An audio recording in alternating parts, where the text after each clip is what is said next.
So here we are and the system is broke. American dream has gone up in smoke. So stop sitting there all broken hearted. Let's get this motherfucking party started. Lady Liberty is ringing a bell, and we're driving us straight into hell. But don't worry, we got what you need. Crank up the volume till your eardrums bleed. Go and make America again. Yeah, we could wax poetic about how great middle school was, I'm sure. Yeah, to the point where if there's a movie or TV show that like is set in middle or high school, I have trouble watching it. I'm like, I don't need to relive it. I feel that. I think my middle school experience was okay for the most part, minus like outside of middle school was where I had the most traumatic experiences, where it was like friend groups outside. I remember getting chased on a bike by the big kids, and them calling me Melonhead from a distance and thinking I was gonna die. Oh no, dude, it's funny in retrospect. It's funny in retrospect. But I remember like riding into a gas station with my friend, and this poor dude behind the counter barely spoke a lick of English, and we were like, "You need to call the cops. These kids are gonna kick our ass." And he was like, "I just want you out of my store." Essentially, it was like, man, I still remember that. That's funny. Yeah. Anyway, kids have always been cruel. Turns out. Yeah. Raise empathetic children, please. for the dad's sake. Anyway, yes, I've got an intro. It's an official professional intro for those that are listening. Today's guest is Greg Lickenbrock, who's a senior firearms analyst and technical advisor. Am I right? For Everytown for gun safety. Awesome. Where he develops and shapes firearms training activities and initiatives. I don't know why I said activities, including the Train Smart program. In that role, you've been involved in creating curriculum aimed at expanding gun safety education through courses like the Smart Guide to Owning a Gun, which I took. Before joining Everytown, Greg spent nearly a decade working in the firearms industry as an editor and writer for outdoor and shooting-related publications, and he is also the author of Safe Gun Ownership for Dummies, a guide designed to help both new and experienced gun owners understand the fundamentals of safe handling and storage. Because the Train Smart program comes from an advocacy organization with a significant political profile, reactions to it have been mixed in the gun community, and opinions about your role reflect that broader debate, which is why I wanted to have you on, because I think it's going to be a super interesting conversation. Today's conversation isn't going to necessarily be about talking points on either side of the divide, but about digging into how safety education is being approached, what the data actually shows about harm reduction, why collaboration across groups with overlapping goals is often hard to achieve, and where honest engagement might move the needle. So I appreciate you coming on today, man. Yeah, of course. Happy to be here. What got you started with this? With Train Smart? Yeah. That's a good question. Or in general. I mean, how'd you get into guns? How'd you become an editor? Oh, I fell into it. It was so I went to school for writing.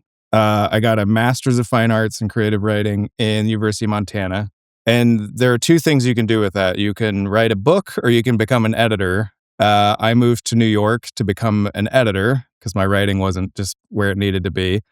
And the only job I could get was at a gun magazine. I answered a Craigslist. Yeah, I answered a Craigslist ad that had all these editorial job responsibilities, and at the very bottom it said, no joke, must love guns.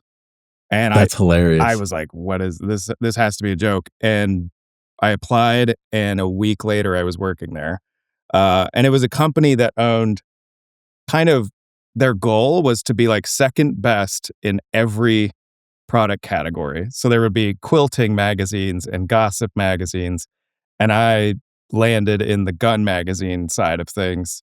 And honestly, my parents weren't gun owners. I went to the range a few times growing up, but didn't really know much of anything. Got that job and just took off in terms of going from 0 to 100 in learning everything I could about guns, because I wanted to be good at the job, but I also have kind of a photographic memory when it comes to firearms themselves. which is very annoying for my wife. I'll forget like to pull the chicken out of the freezer, but I can tell Yeah. you about this Swedish rifle from the 1800s. And so I did that for about 10 years.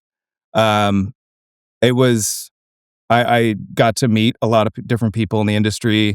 I worked with a lot of different manufacturers on things like their publications. I think we would put out something like 70 issues a year. So it was a very intense job in terms of Yeah. output, like working all the time. In about 2017, I moved out of New York, and before I would get sent to different places, like I would go to Gunsight Academy for a training course, or I'd go to this media event in Idaho, and I'd go to SHOT Show every year. But in about 2017, I moved back to the South. I'm from Florida originally. I live in Atlanta now. And that's when I just started getting sent guns like back to back to back for testing. Oh my God.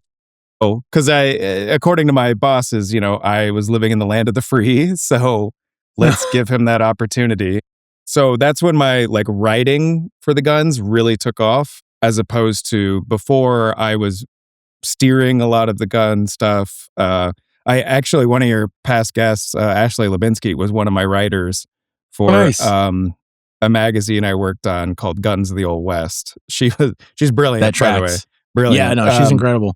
But yeah, it's like people from her, it's like that's where I learned a lot of what I did. And then in 2020, I decided that I needed to make a change and started helping Everytown as kind of a I know there will be listeners who cringe when they hear gun expert, but all I do every day is answer questions about guns. And if I don't have the answer, I know where to look for the answer. Yeah. So people come to me with questions about, excuse me, guns, the industry, ATF, things like that. I'd say that makes you an expert. I mean, I've served as an expert in court cases and testified about gun bills. But I know that I will never reach that level where someone's like, this guy knows everything about guns, especially with gun owners. That horizon just keeps going further and further and further. Yeah, but it's always the people who don't know anything who compare you to that standard, though, which is the funny thing. Like, those are the people that will hold you to the strictest standard. If they'll be super into this one specific revolver that they carried as a cop in the 80s, and they've never moved past that. But then if you make one vernacular error in your speech, especially because of like who are you associated with now? Like, no, you are persona non grata. You're an idiot. And like, that's got to be tough. If you don't own the language, you can't possibly speak on a subject. Yeah, I guess. Yeah. And look, you get a lot of that in other worlds too. Like, car guys, I think of like but there is a little bit of like a gatekeeping tendency that is a little annoying.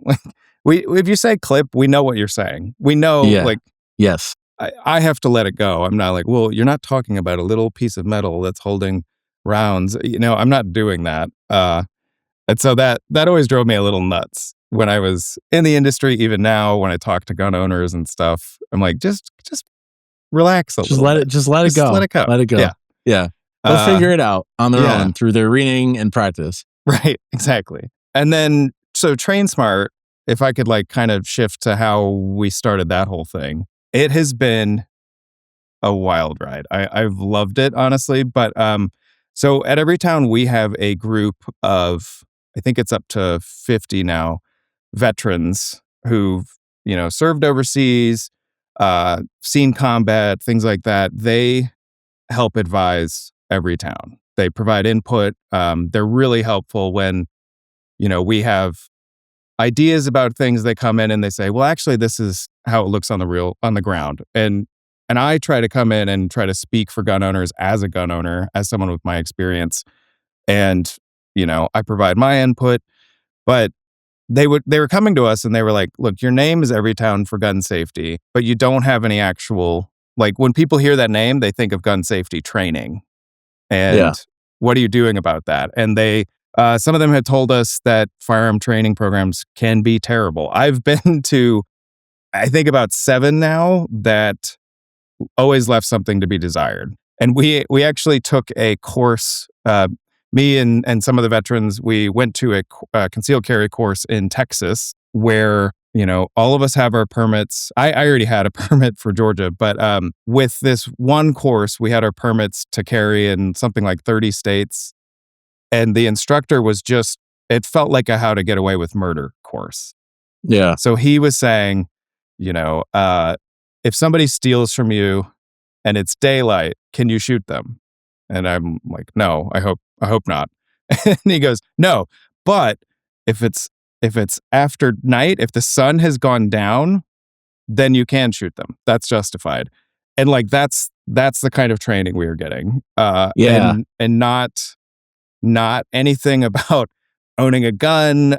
We barely got any marksmanship training from it. And it was really disappointing. And that was kind of, and I had to tell the people that went with me, I said, this is actually one of the better trainings I've been to because I've seen a lot of horror stories. And so we, these veterans and I, we were talking and we were like, how do we create something that's better? Like an alternative that not just fills the gaps, because there are some amazing firearms trainers out there today. There are also some really bad ones, and you're kind of stuck with whoever's near you. And I know most people are probably looking up firearm training near me. Yeah. And they're going for whoever's nearby, and they might get just a marksmanship course, which is like a lot of people are just looking for that, or they're going to get what I feel like is a product demo. I took a course where the instructor's just talking about his gear list. He's like, well, I've got a Surefire light on this gun and I really like Surefire. And like all it was him giving us his recommendations and not really teaching us anything. Yeah.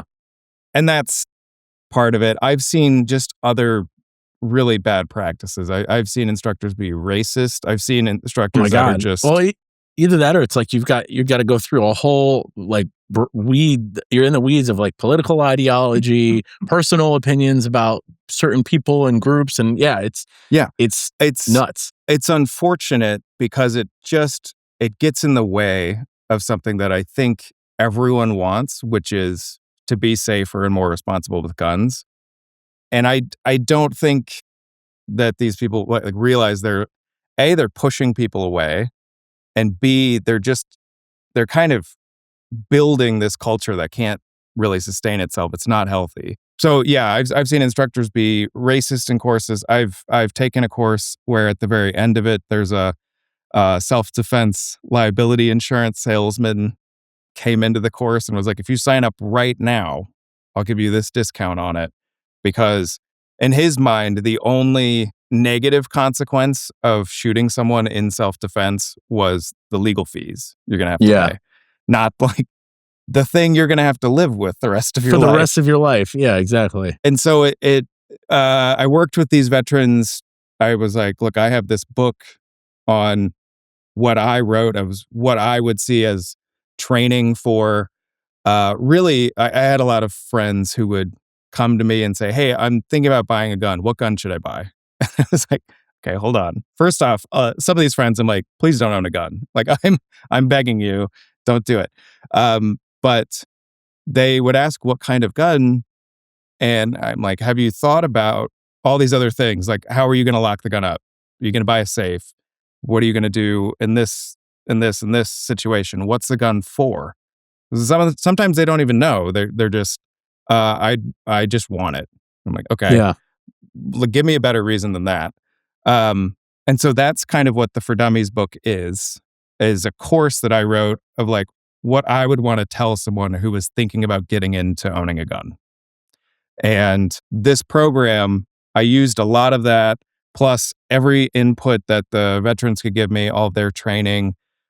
We've had some amazing like marksmanship people working with us. We're actually in the process of building out our in-person training, and we're working with some consultants that were in the special operations community, and it's just been fantastic working with them.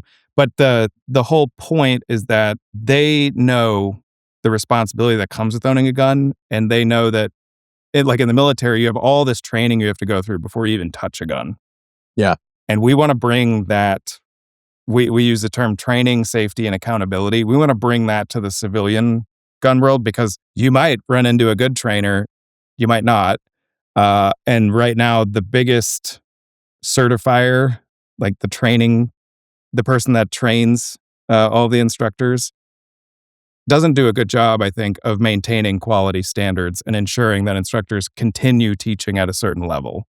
Yeah. You pay a recertification fee every 2 years, and then you're done. Like we want to be just if you come to a Train Smart course, we have a certain standard, and we're really just trying to help people who are thinking about buying a gun or new gun owners.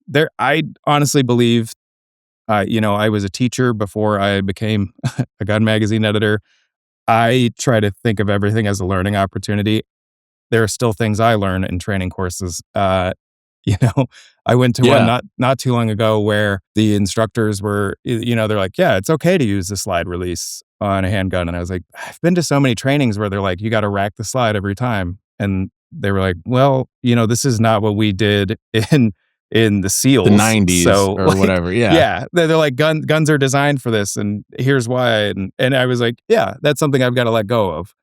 I think every opportunity is a learning opportunity, and so I think even experienced gun owners can learn something from our courses. Yeah, no, and I definitely think that I was pleasantly surprised when I took the class because I went into it a little skeptical to be honest, because of the name attached to it. And I came out of it, for one, the instructor was competent, friendly, and I didn't feel like I felt that we agreed politically on things. Like I don't know if you've looked at our page. Like I Oh yeah, I don't know what I'd call myself, but I am a left-leaning pro-gun person. Like it kind of makes me a bit of a pariah in certain groups, but many of our followers are like far left advocates and socialist communists, but we sure. have conservative people, Democrats, whatever, all across the spectrum.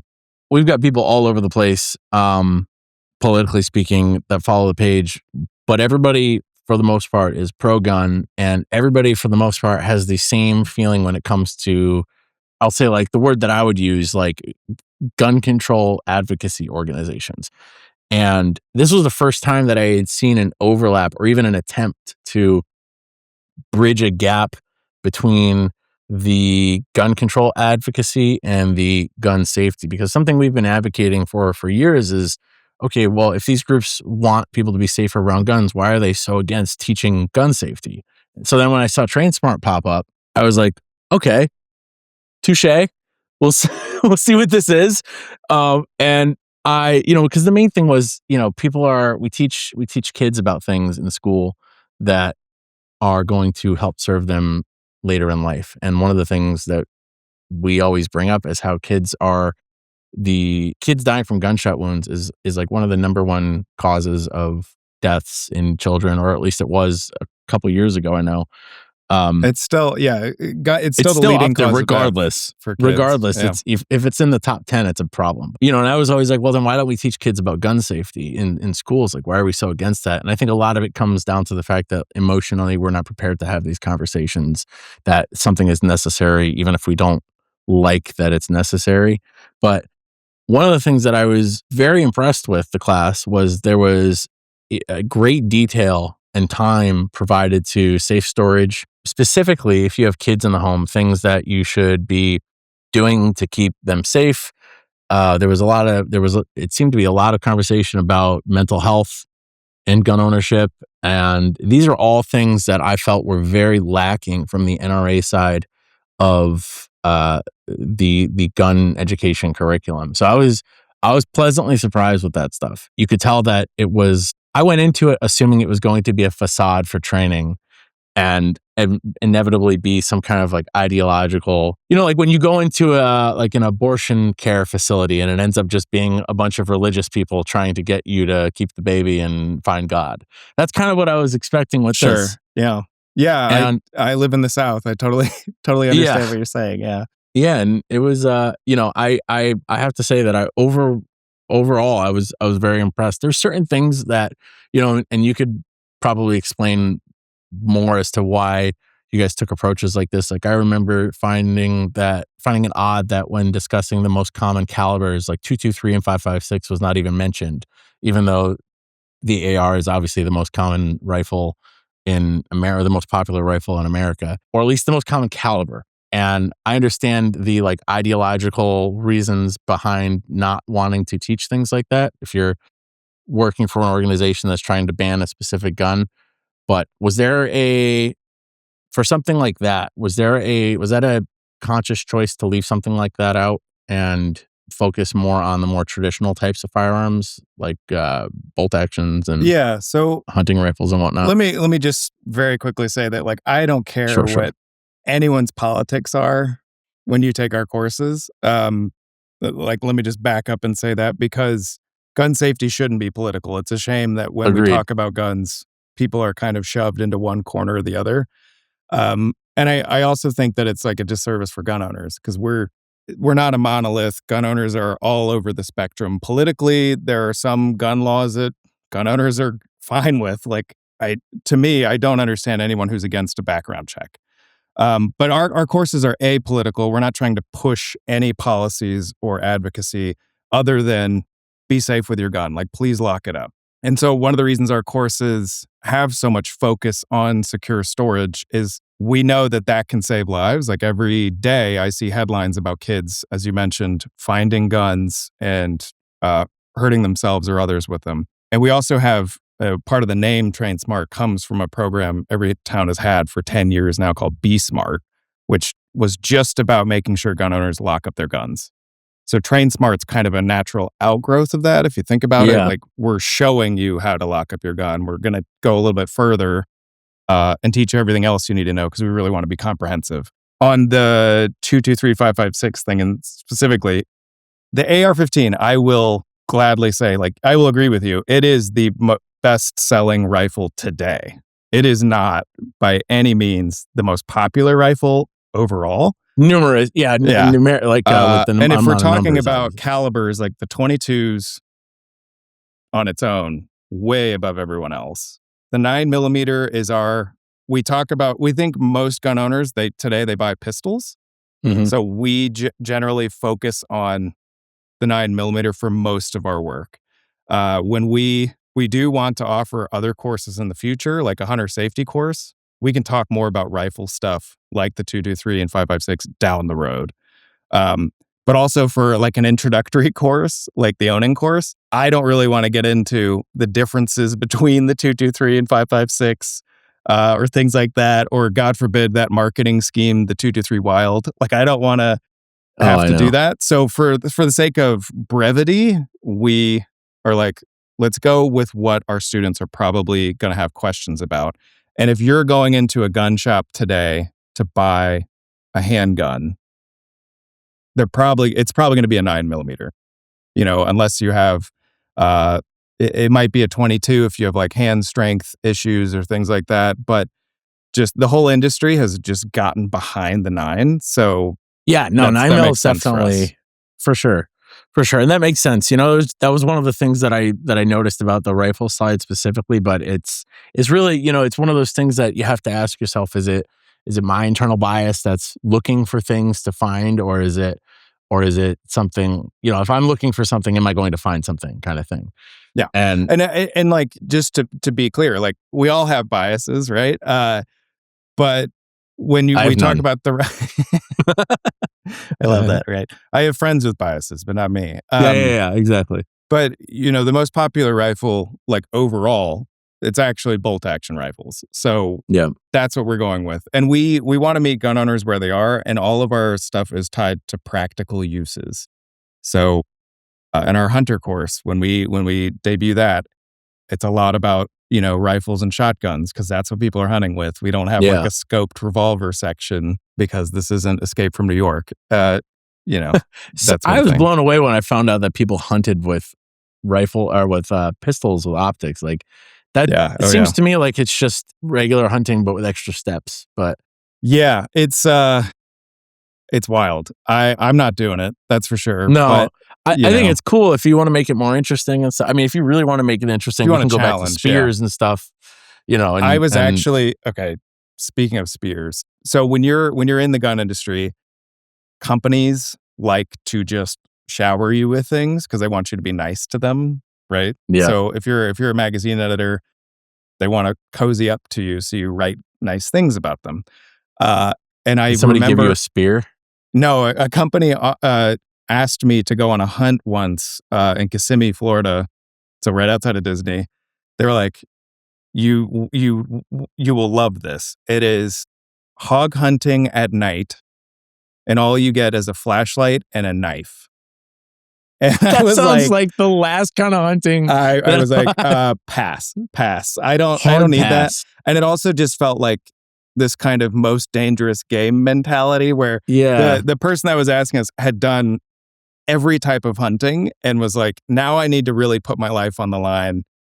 How do I do that? Hogs can fuck you up.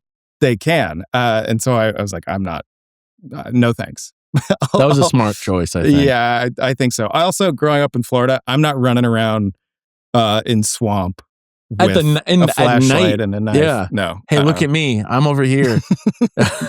No. That's crazy. That's crazy talk. Yeah. So, I mean, going back to what I said, I did have an overwhelmingly positive experience with the class, and you could tell that care was put into it.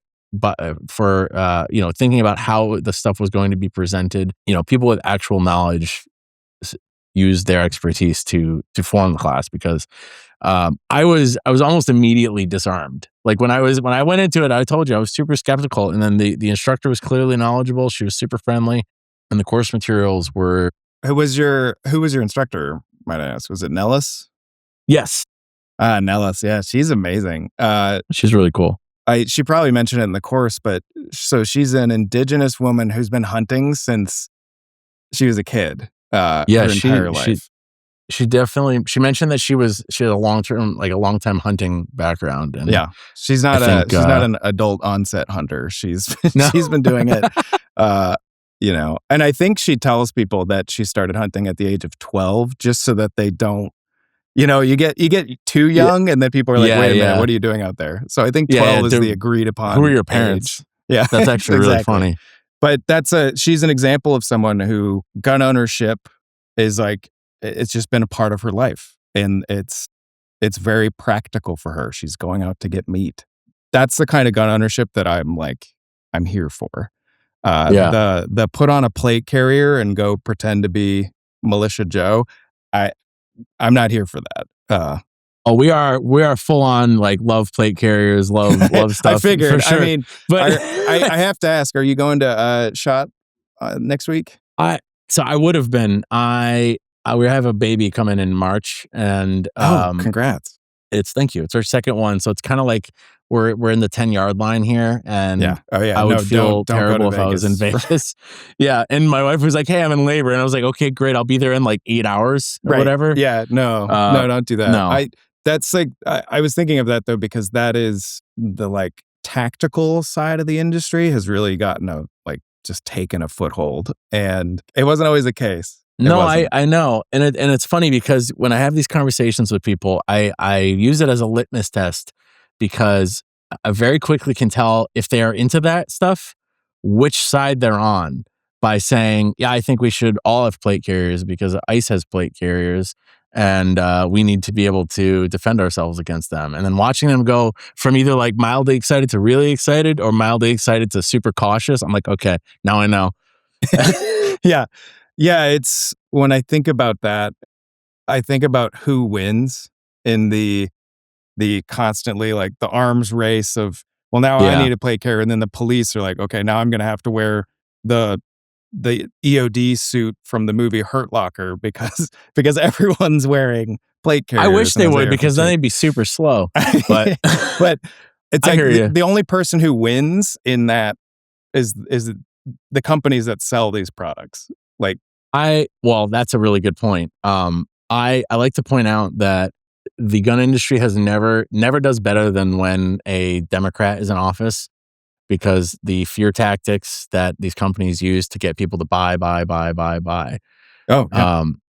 But that being said, like with the state stuff, it's tough because they're already using this stuff, and they're already going to escalate and you look at like the most recent shooting with Renee Good, like she was a mom in her car and look what happened. And it's like, they're going to do this stuff regardless. And I totally understand the cautious mentality behind like, let's not escalate, like, because I get it. Like I have a kid, I have a wife, like I have a full-time job. I have things on the line, quote unquote, that I'm sure people use to say like, I don't want to get involved. They're all valid reasons.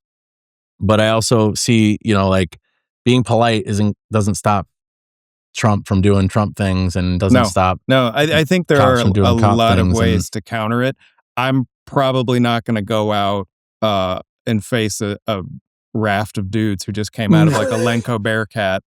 I believe in I'm left leaning. I'm a pacifist. Like I'm like there are other ways to do this, but I also respect people's reasons for wanting to protect themselves. That's that is the most fundamental, I think, like fear that people have is that they could get hurt, or more importantly, that their family could get hurt. And so I like anything you want to do to feel safer and protect your people, do it, but don't just go do this stuff and not get training.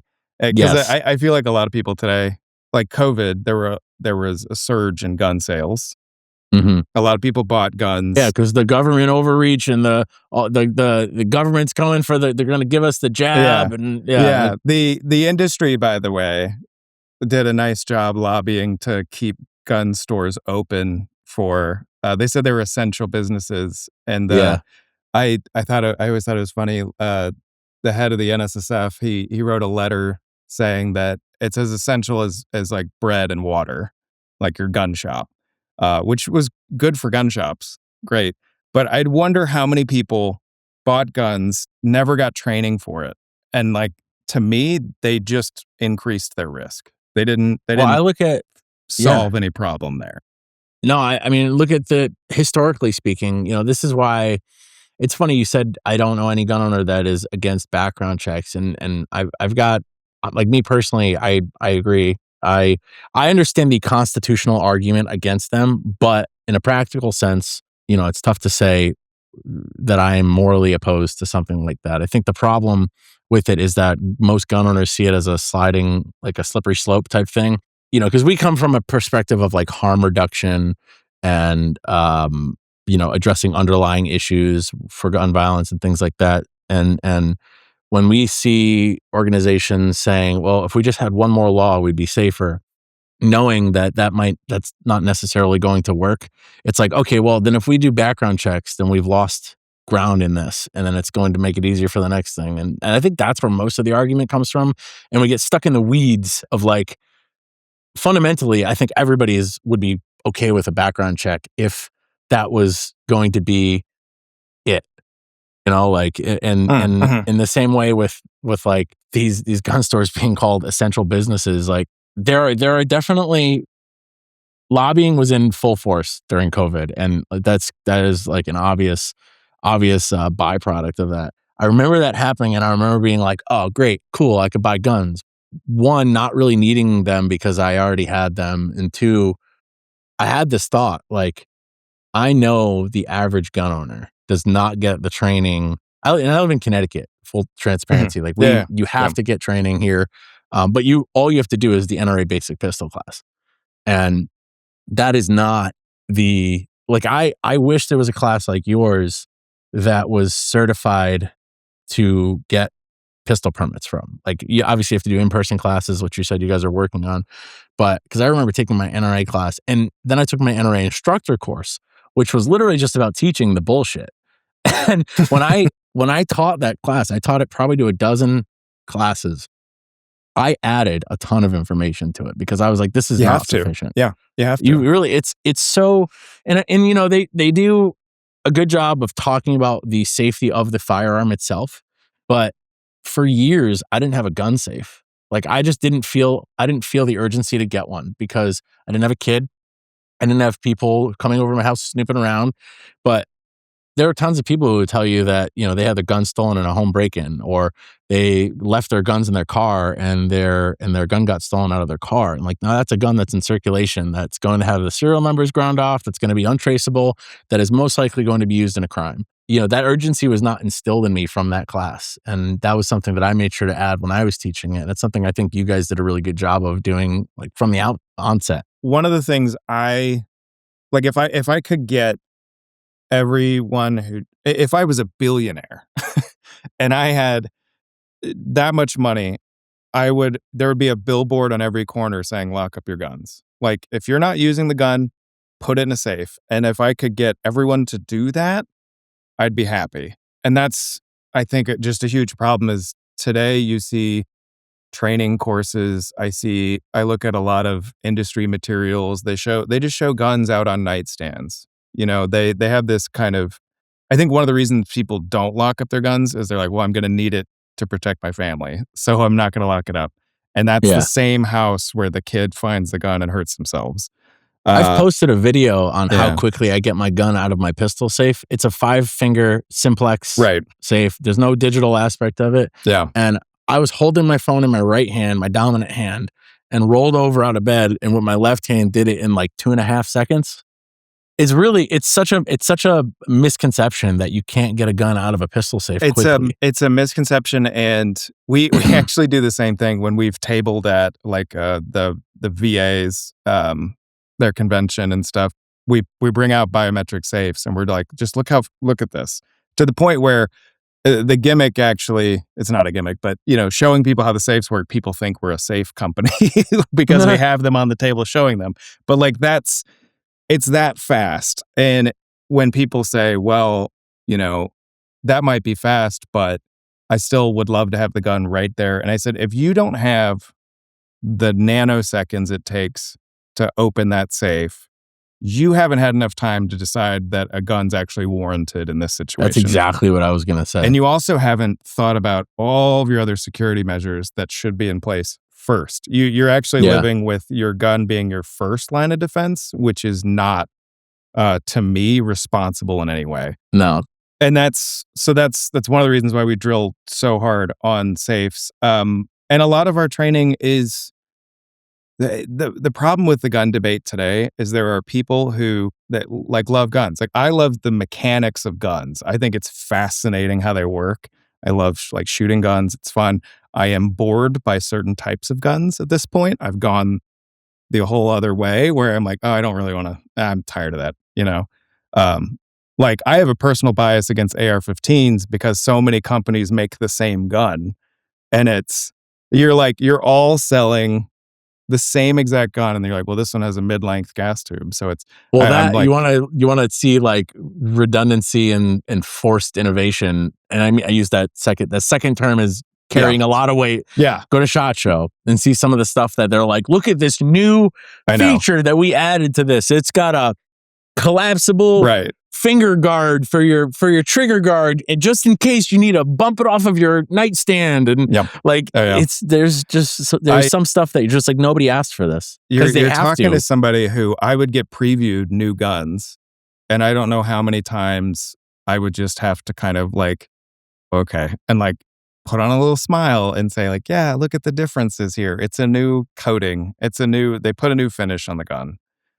Okay. But so I'm jaded. Like, I've seen, I get that. The point is though that like, I love guns from a mechanical standpoint.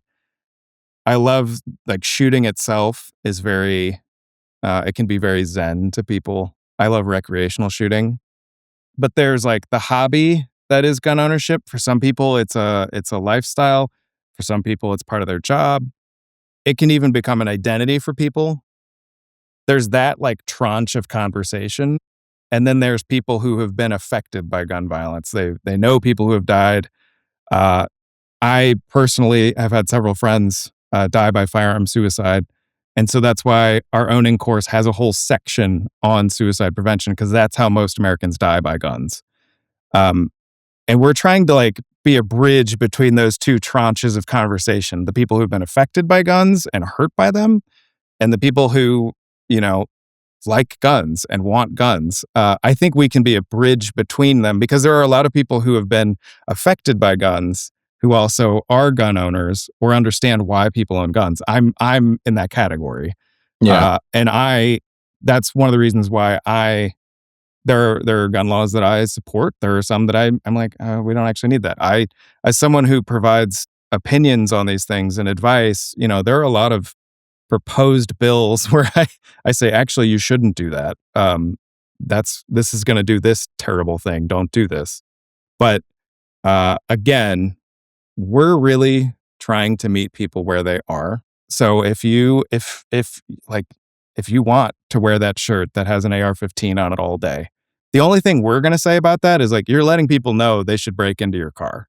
Like, like that's well, it's like gun stickers for sure. Yeah. It's like some people are going to see that and be intimidated by it. And you should think about that. Just think about it. So we try to have comprehensive training that's thinking about all these different audiences. Like you could be walking through a store where a parent is shopping and they've lost a kid where the gunman used an AR-15, for example.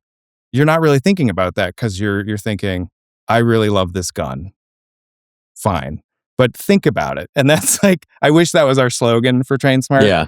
Think about it. Like, just be considerate. But yeah, again, I really don't care what anyone's background is on this. I just want people to be safer and more responsible with their guns. I see a lot of irresponsible gun ownership every day. In Atlanta here, we have a record number of cars getting broken into. And I know immediately they're not stealing phone chargers or, those tape decks that convert people's, like let them play their music on their speakers.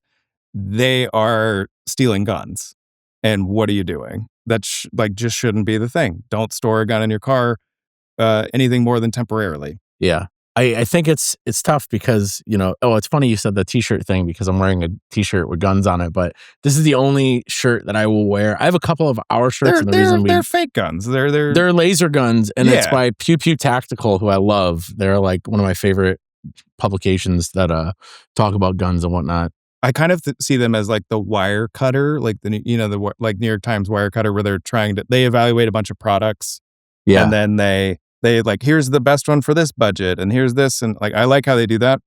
I am always a little wary though, because having worked on that side, you can't say anything negative about anything, or you will lose those ads. And if you do say something negative about a product, I wish people knew this about, like, when they go watch, their favorite YouTube guy with a gun, they can't say anything negative. And if they do say anything, it's all grounded in opinion. So it's, well, this grip texture doesn't really fit my hands. Like that's kind of as negative as they'll get. There are a few out there who are they disclose stuff, which I love. Like, you should technically do that every time.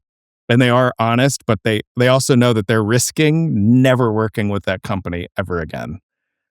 Which is unfortunate. I know, and that's a big criticism that people have of traditional gun tubers, is that there are a couple out there that are pretty good, but they get the guns for free. They're not getting sponsored by them and whatnot. And those are the ones you have to find.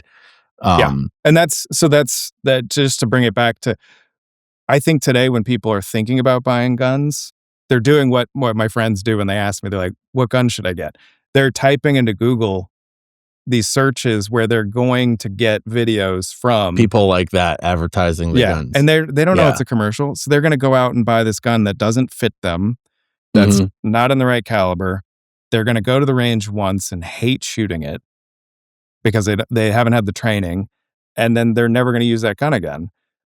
That to me, that's like just not how to do it. So that's why we have our smart guide to buying a gun. It's just trying to give people like help when it comes to, if you're looking for a gun, we're going to talk to you about what you need to think about before you go do it.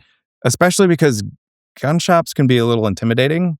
If you have some bullet points on what you're looking for before you go in, you're going to be just in a better place. I have some amazing gun shops by me. They're some of the friendliest people. They're great. But I think that's honestly a benefit of being in Atlanta, where you have to interact with all different types of people. And if you have this gun shop where it's the old gruff dude who doesn't really, like, never had any customer service experience, he's just turning people away. Or, like, people are intimidated by it. So that's in our first course, we have a whole section on your first visit to a gun shop. we're trying I to haven't taken the first course demystify yet, but that. I definitely want to in after. the owning course has a lot of the same material, like Yeah. the secure storage section and all that. The owning course has the whole section on federal and state gun laws and suicide prevention. The buying course is shorter because we are trying to give us, an hour, and Yeah, we're gonna throw as much information as we can before you go buy that gun. that makes sense. Yeah. So you don't end up with I don't want to say anything bad, but a Taurus. No, but you could have said a Taurus and I would have known what you were saying. Sorry. Yeah. No, we talk no. to people all the time about this stuff. We're like, just because your gun has never malfunctioned or done something stupid doesn't mean that the quality control, like the problem is quality control. It's things that get by. Well, And you could have a $5,000 gun. It's still going to malfunction at some point. That's just at some point, You've but got it's so many variables. Yeah. That gun's going to be well, I mean, there are also like, there are some $5,000 like designer guns, like some of these, Mhm. I would say some of these like higher end Gucci 1911s guns, that yeah. are based off of like a 1911, which functionally is going to have different flaws than something like a Glock 19 or something like that. I generally speak with the mindset of like buy once, cry once. If you're going to Yeah. buy a gun, yeah. nothing is Yeah. wrong. Like if you need something to protect yourself, absolutely buy a High Point. If you need something right now, I listen. I've spoken to the one of the marketing dudes from High Point. We had him on this class. We've had him on this class. We've had him on this episode, and I know he's a marketing guy, Mhm. but Is he the yeet cannon guy? Is he the reason that he's it's not, called the yeet cannon? He's not the reason, but I am convinced that if you buy a gun that is made specifically to be cheap by using simple designs and components that are inexpensive to manufacture versus trying to make a fancy looking gun affordable, Uh-huh. you're going to have a better end user experience. The fact that it's like a blowback 9mm or versus whatchamacallit, or it's not like you don't have a backstrap safety, you don't have all this stuff that is going to be adding complexity to the design. Yeah, I don't think you can get simpler than High Point. No. Yeah. I wanted to go back to something you said because this is one of the things that I'm glad you brought up. I know we're running out of time, but one of the things that my overall goal ultimately would be to have organizations and I'm going to use generally blanket terms, left and right. And I know people who are listening to this are cringing right now because they know where I am coming from, but they know what those terms typically mean. Just for we'll say historically pro-gun and historically anti-gun groups, pro-gun control, anti-gun control groups, however you'd like to say it. I think that so much of the progress that we are both looking for comes from bipartisan support for measures that both sides can agree on, or even compromises that, my thought of a compromise is where no side walks away completely happy, but both sides walk away feeling they've been treated fairly. And one of the things that I recall from the class was you brought up suicide, and I'm sorry that you've had to lose people through firearm suicide. Yeah, a lot of people have, sadly. I know. And it is sad. One of the things that I remember thinking was that the way that the class framed suicide as being almost as the gun being the factor that contributed to suicide and not the underlying causes that caused the person to think about suicide in the first place. And I understand totally having a gun in the home.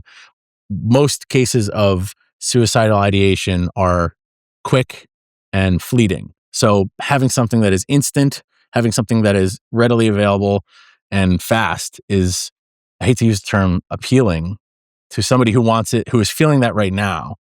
But it's much easier to do that with a firearm than it is to, go to the store, get a bottle of pills, or go get 2 handles of vodka or something like that. But one of the things that I find, I don't want to use the term disingenuous because I know that the intent is good, and I think disingenuous is used more for malicious type behaviors. But when gun control advocacy organizations tend to frame gun ownership and the end result of people dying they seem to leave out a lot of the underlying factors that cause somebody to be in a bad position in the first place. Unaffordable health care, poor mental health, Sure. Yep. like financial problems, social safety nets not being almost non-existent in this country. Things that, like other countries that have high rates of gun ownership, but significantly lower rates of violent crime and suicide have. Like you look at these, like, I know everybody brings up Norse countries, because Always, yeah.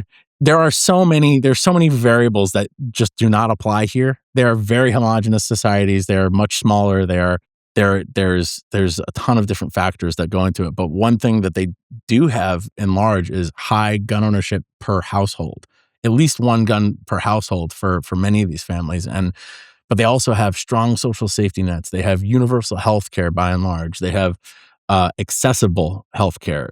Things like that we could never conceptualize here. And I find that it is a bit of a disservice. And I understand teaching a class, it's really hard to go into all this stuff.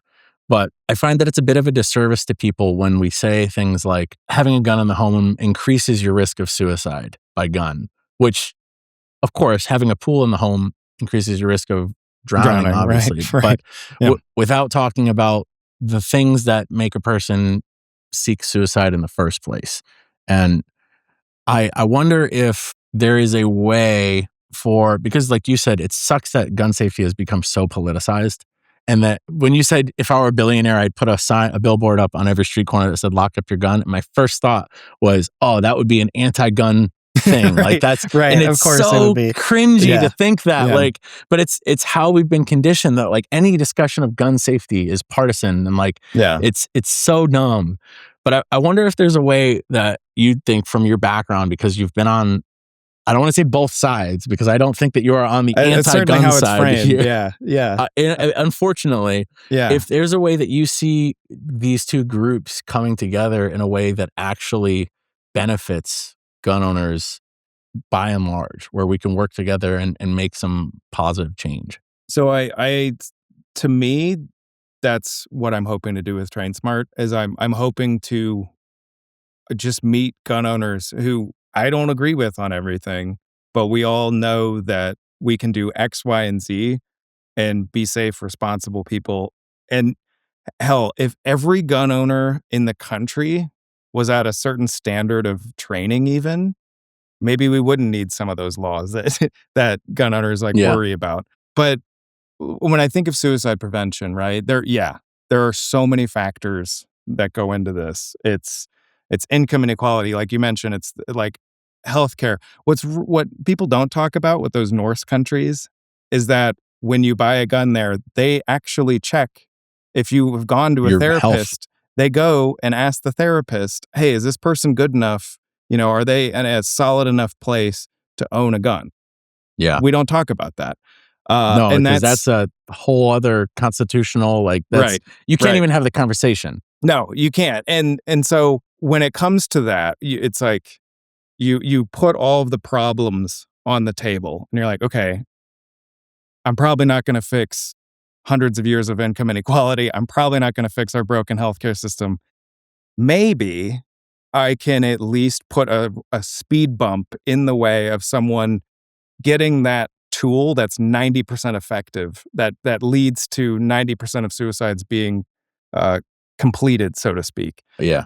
as opposed to everything else, which is so much lower in success rates. And that's not the term. Success rate, I know, is not great. Mean, but though. yeah, so that's kind of like, and we're not trying to do any of that. When our suicide prevention course, like the module and the courses, we just want people to see all of the options and say, hey, one option is keep the gun in your home, give access to your safe to someone else, take away your access. I love that you guys had options like that. That was incredible. Like, we have different options. We're putting them all on the table because some are going to work better than others.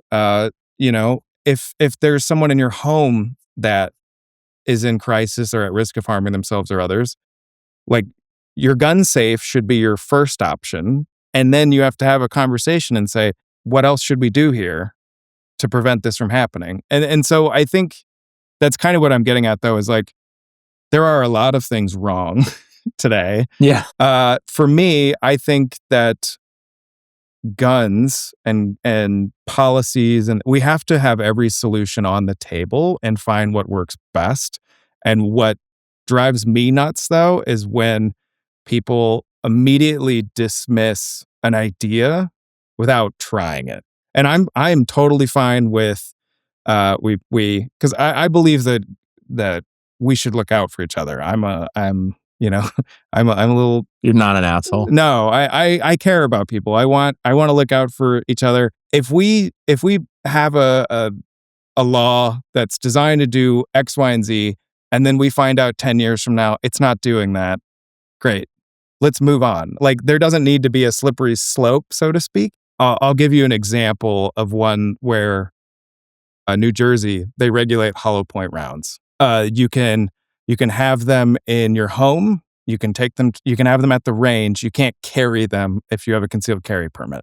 And so I have to explain to people that New Jersey is making a decision to they're allowing bystanders to be injured because someone that's concealed carrying, they don't have hollow points in their gun. So the bullet has a greater chance of going through someone and hitting someone else. Now that hollow points are like actually doing what they were designed to do. I know for like a long time they just did not. But that's like a policy where I'm like, we should really have put more thought into this before it got out there. And that's, I think, a reason why you see that's only in New Jersey. Yeah. But that's someone sitting there saying, we have this problem. How do we fix that? And I think everybody should be at the table and saying, like, what if we did this, this, and this? And if those things don't work, that's okay. But again, I know we've talked a lot about like advocacy here and gun laws and things like that. Train smart, I don't care. Come into it. I know a lot of people have presumptions about Everytown, and there are things that people can disagree about. That's fine. I am happy to say that, like, to learn that you took the course and were a little surprised. I'm here to surprise people because I think the way that things have been, the status quo just isn't working. It's not. To me, I'm someone who I see the headlines every day. As a gun expert, when there's a high profile shooting, I'm someone that people come to and they say, what gun was used? What happened? How'd they get the gun? I have to look at awful photos all the time. And so I see that side of it. And also I have to live with guns. I'm a gun owner. I like shooting. There's nuance to gun ownership. And I hate that. That's the N word that we use a lot on this podcast. We always talk about that's the dreaded N word. Man, the internet was so good for so many things, but nuance has really fallen off the table. It's awful. You should look at the most recent like couple posts that I've made and where I'm talking about like, hey, maybe not everyone's a piece of shit and maybe we just don't understand them, and watch how the comments devolve, unfortunately. But that's one of the reasons why we offer on-demand courses. So if you don't have time to take a course, you can watch our videos. But I really wish people would sign up for our instructor-led live sessions. Talk to our instructors. Like, have that conversation. We want that. I was surprised. I was the only person in the class. Yeah, we're working on that. I get it. No, and I think a lot of it is like that you guys are not people's first thought when they come, when they think of gun training. And that's because the NRA has such a foothold in the industry. And like my thoughts on there's so much minutia that we could disagree on how to get things done. But at the end of the day, when I left the class, I said, overall, I'm very happy with this class. I'm happy that it is something that is available to people who do not feel comfortable necessarily taking an NRA class, because I think the education is good enough. Even if like even if it's not exactly how I would teach it and exactly phrased the way that I would teach it, the end goal and the end result is the same, if not better, than what we currently have available. And like that's the thing that I think people have to realize, is that like perfect is the enemy of good. And you are if you're constantly looking for this like white knight in the gun control space to be like, I am here to change the way this industry thinks. That's not going to happen. Yeah. And you're not going to have a legion of gun owners coming to support them. It's the same way we joke about, like, if Jesus were to come back today, he'd be arrested by ICE. Like, he'd be yelled at like a crazy person, and conservatives would call him a freeloader. But like, the enemy of good is perfect. And I am very happy that you guys exist in this capacity. I could take or leave you guys in the other capacity, but I know you work for Train Smart. But no, I think I do. I am happy that this is out there. And I was waiting for this episode to come out before I made a post about it, because I did say, jokingly, like long ago, I said, I took this gun class, so you didn't have to. And, Right. but my analysis of it, my post about it, is going to be honest and say, listen, this is a very good option for many people, and it's something that I'm happy is out there. And I appreciate it. Yeah. It is, like I said before, I was pleasantly surprised, and I'm glad that this is something that is coming to fruition from within the space, because now we see people who have been vehemently anti-gun for their whole life now wanting to buy a gun for the first time. And they don't have the networks set up of, like, I realize how niche it is to find an inclusive, non-judgmental gun culture. Yeah. And like, I like to say, great, we've got 40,000 followers on Instagram, yada, yada. My email list is this long, but that's nothing compared to the NRA and the majority of gun owners, who are the ones who are the loudest, or have the conversation by the neck. So the fact that those people who are like, I don't know what to do, I just feel scared and I want to protect myself, rather than being the COVID gun purchasing people who are like, I don't want the government to come and force me to take a jab. I'm going to buy a gun and hide in my basement. They have a place to go. And I'm not saying everybody who bought a gun during COVID was like that. People, calm down. Yeah, the calls, the phone's off the hook right now. Yeah, exactly. I'm muting it right now. But I'm glad that there is a resource available for those people who would otherwise feel lost. And I thank you guys for doing that.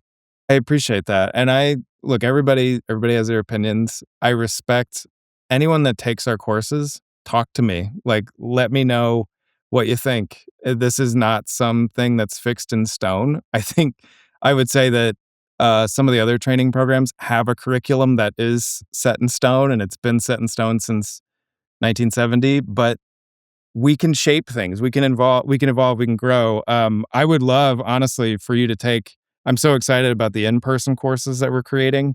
I think you'd love it let's stay in touch after this, because I would love for you to invite you to one of those. And you'll see, like, one of the things we want to do is show people a variety of handguns so that they can try them and, like, come away with an opinion. Nellis, for example, she helped us prototype one of our courses, and she walked away and she's like, wow, I've never fired a handgun before. Never. She could do an El Presidente drill in like 12 seconds. And that's cool. She was like, well, now I've got to go out and do this, like X, Y, and Z. She wants more training. At the end of the day, we want to be a resource for people and it's just the start of your journey. We know that, our training is it's not for the person who's looking for their, 300 level course. But who knows? We'd love to be that. We'd love to meet people where they are. And we ask for feedback from students. We read that feedback. We change things, and I'm just happy to grow the program. And honestly, the more people I can get into courses, the better. I would like to, if that's all right. So you can brainwash us into being anti-gun libtards? Yes, that's exactly that. You're onto us. I would like to offer a discount for your listeners, if that's all right. Yeah, that'd be awesome. So if you go to the checkout for any of our courses, live, on demand, doesn't matter, type in BetterWay20, lowercase, all one word, 20% off. I don't think our courses are very expensive in the first place. They're priced very, very affordably. We try, but put that code in. It'll zero out the cost for you, and sign up. Just see what it is. Be curious. I tell people a lot these days. I'm like, just stay curious. It's very easy to see what someone else has for an opinion and just take that as your own. It's like the loudest people in the room have that for you. They have your opinion written for you already. That's why I made a podcast. So I can be louder. Right. Yeah. And that's, I think at the end of the day, what I'm here for is the conversations that the people that haven't had a voice for a while. Let's talk. If you had a piece of advice for people, it could be anything. What would it be? Invest in Bitcoin. No, I'm kidding. Oh my God. No. I was about to hang up on you right now. No. A piece of advice, I would say, well, I'm going to say lock up every gun, regardless of what it's used for. Think about it. Like, think about your security when it comes to how are you locking up the gun. And the other thing I'll say is, like, when you go to the range, try to learn from every shot. Like, don't just go to the range. I see so many videos of people just popping off rounds. They put their switch on their Glock and they're just firing away. Think about every shot. Like, learn from every shot and remember what's behind every bullet. But I know the second I pull the trigger on a gun, I know exactly where that shot's going to go and how I probably messed up. I'm like, oh, I know that shot's going to go to the left a little bit because of what I did there. I think that's, like, to me, there's always a learning opportunity. And so even going to the range, learn from everything you're doing. When you interact with other gun owners, learn from it. Stay curious. I don't know if that's helpful. Awesome, man. That's great. No, that's awesome, man. I'm excited for your in-person classes, and I can't wait to show up in a plate carrier to one. If you wear if you wear it too low, I will call you out immediately. I will not. I literally just taught a class to I told you, my job about this stuff. If I wear it too low, then you have every right to make fun of me for It's funny because the way they're designed, it looks cool when they're low. And then you put it up where it's supposed to be, up on your collarbone, and it looks dorky as hell. And I'm like, I can't stand watching movies and pointing this stuff out. Like, that's an Amazon plate carrier. This dude is a tier 1 special operator, and he's wearing an Amazon plate carrier. Yeah. Stop. My wife really gets annoyed watching movies with me because I'm like, well, okay, the way that his elbow is here, this is a problem. Or that gun doesn't do that. Or sometimes I'll be like, it's really interesting. This gun. And she's like, would you shut up? Like, I'm trying. She's like, I care about the dramatic tension here. And I'm like, yeah, but what exactly did they just cock in the gun there to make that noise? It's a Glock. There's no sound. Why does it make a cocking noise when he pulls it out? Right. Every time. And when he lifts it up. My favorite is when the shotgun, the pump racking sound is used for every gun. Yeah. I love that. I'm like, yeah. Okay. We all know that sound sick. Because of all movies where they're like, and here's a rifle, and that sound somehow plays. And you're like, yeah. It's like the Wilhelm scream, but for guns. It is. It is. Very much. Very much. And just a quick shout out to whoever contributes to that IMFDB. I'm sure you've seen it where it's like IMDb, but they list all of the guns that appear in a movie or TV show. How have I never heard of this? It is the nerdiest thing you will ever see. I'm like, have you tried paint by numbers? Have you tried wood whittling? Go to that website, imfdb.com, and you will see the detail that people go through. And they're like, okay, they'll list every make and model of gun. And then they'll also talk about, they're like, interestingly enough, the finish on this one is anachronistic for this time period. They add all that, and you're like, what are you doing? Like, go. That's actually amazing. That scratches an itch. It is both fascinating and also sad. Terrifying. Yeah. It's like, have you called your parents in a while? I don't know. Greg, thank you so much for coming on, man. This Absolutely. was a great episode. I feel like I could talk to you for another hour, but I do have a 4-year-old's birthday party to go to. Go do it. Which is going to get me in trouble if I don't wear that go plate now. carrier to it. I won't do that. It's not that kind of birthday party, thankfully. There's a dark joke in there somewhere. I'm sorry. It's not funny at all. I was just talking to somebody. One of my friends' house burned down recently. Gosh. And so did the other 2 houses next to it. Where were you? It's actually in the town that I work in, and they're all retired firefighters. They all live next to each other. Oh, wow. So this is an insurance scheme. Well, it's not actually, but when I looked at him, when I saw him for the first time, I said, "Why are you trying to burn your house down, man?" And he's like, "That's actually not funny." I was like, "I'm so sorry. That came out naturally. I'm so sorry." It's not his first house, thankfully. He's retired and has a rental property. But anyway. Okay. No, I was worried. Still horrible. Horrible. The way you phrased it, not his first house. My first thought was if it's not the first time that he's had a house burned. So yeah, I've that would be sketchy. as well. All right. Well, Jordan, it's been an absolute pleasure. Greg, thank you so much, man. We will definitely keep in touch. And remember, But if you're still listening, go to our Patreon. Yes. And Better and Way also the 20. discount code. TrainsmartGunSafety.org. Better Way 20. Sick. All right. Thank you very much, man. Been a pleasure.